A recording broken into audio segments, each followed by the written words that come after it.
नाही, खरात प्रकरणामध्ये अनेक वेळा मी सांगितलं आहे की त्यांच्याबरोबर फोटो असणं याचा अर्थ खरातच्या नीच कृत्यामध्ये सामील असणं असं होत नाही. खरातवर सगळ्यात मोठी कडक कारवाई झाली पाहिजे ही आमची शिवसेना म्हणून भूमिका आहे आणि याच्यामध्ये खरातसारखी प्रवृत्ती महाराष्ट्रामध्ये आणि देशामध्ये निर्माण होऊ नये यासाठी कडेकोट बंदोबस्त पोलिसांनी करावा ही देखील आमची भूमिका आहे.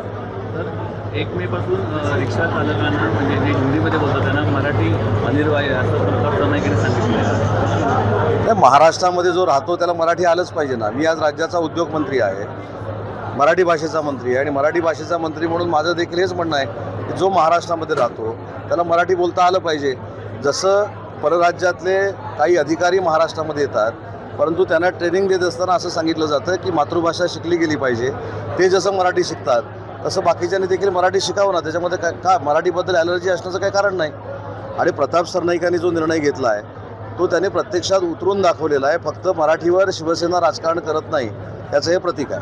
तर नाट्यगृहांची भाडेवाढ होऊ नये अशी मागणी जी आहे ती नाट्य परिषदेने केलेली आहे.